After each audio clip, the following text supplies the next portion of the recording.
Prezadas irmãs, louvado seja nosso Senhor Jesus Cristo, para sempre seja louvado, e nossa Mãe Maria Santíssima.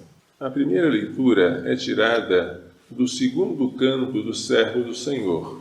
O profeta Isaías traz 4 cantos de um personagem misterioso chamado Servo do Senhor.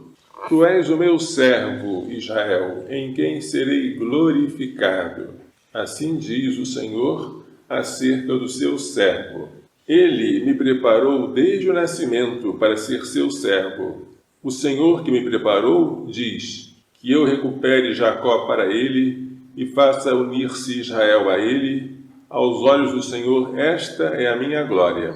Porém, não é suficiente. Não é suficiente que o servo do Senhor venha reunir em torno do Senhor todos os israelitas.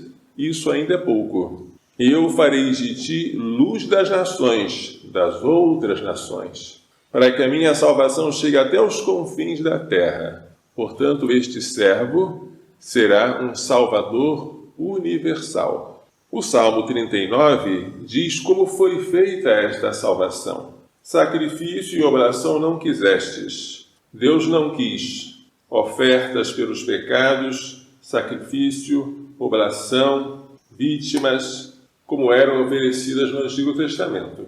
Então eu disse, eis que venho. Sobre mim está escrito no livro, com prazer faço a vossa vontade. Guardo em meu coração vossa lei. Alguém, portanto, veio para oferecer um sacrifício diferente do sacrifício do Antigo Testamento. Veio para fazer a vontade de Deus. E por meio desta sua obediência, ele anulou a desobediência dos nossos primeiros pais. E por ele, nós recebemos graça sobre graça.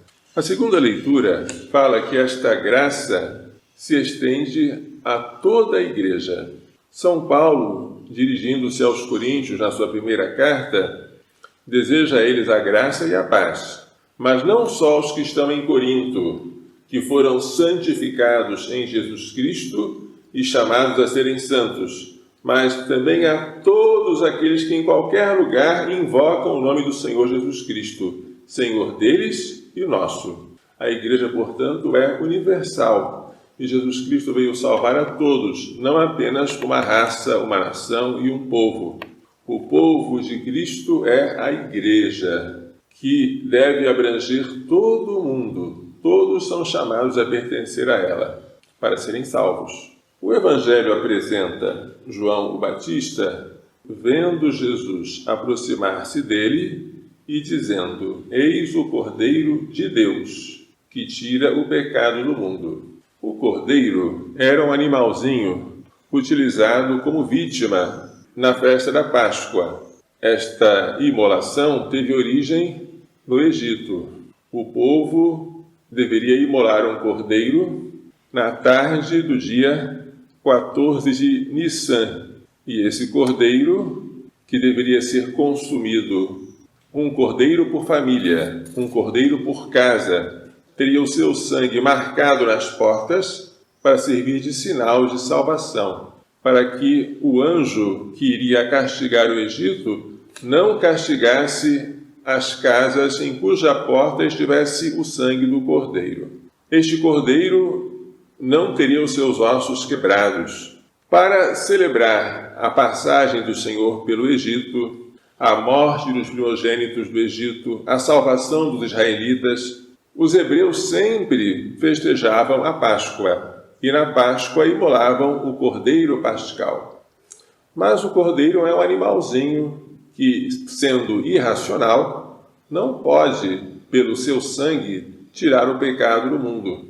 O Antigo Testamento estava à espera de um novo cordeiro, e João o Batista anuncia, este é o cordeiro, cordeiro de Deus. Este sim tira o pecado do mundo, porque o sangue dele é diferente do sangue de animais irracionais.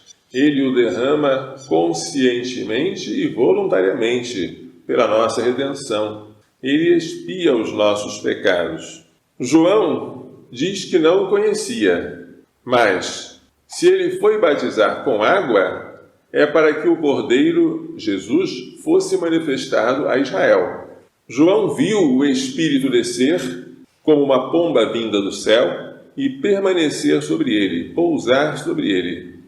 Eu não o conhecia, mas aquele que me enviou batizar com água me disse: aquele sobre quem vires o Espírito descer e permanecer, este é que batiza com o Espírito Santo.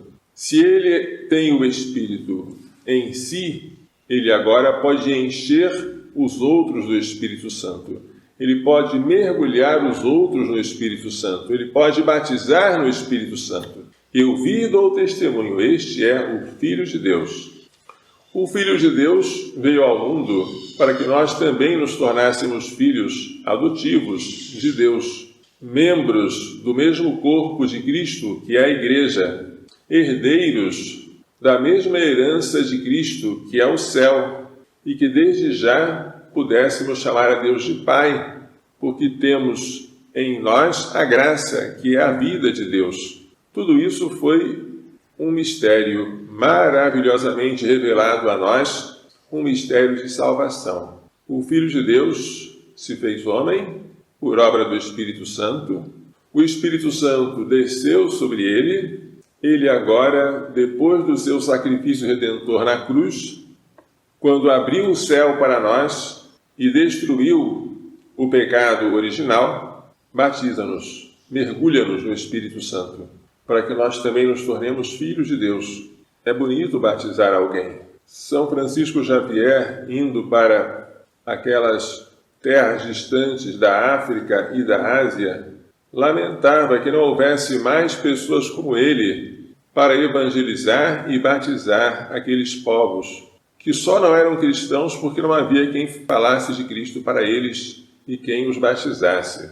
A Igreja deve ser católica, mas que ela se estenda até os confins da terra depende de nós. Jesus morreu para todos, mas para que a eficácia deste sangue se estenda a todos, depende que todos sejam batizados e recebam os sacramentos. E isso é a tarefa da Igreja. Isso é nossa tarefa. Jesus morreu por nós como um cordeiro, mas nós também, imitando a ele, devemos dar a vida uns pelos outros. Vamos pedir a Maria Santíssima, que entendeu tão bem o sacrifício expiatório de seu Filho, participou dele, que ela e seu castíssimo esposo São José nos façam entender e pôr em prática as lições desta liturgia. Louvado seja nosso Senhor Jesus Cristo. Para sempre seja louvado em nossa Mãe Maria Santíssima.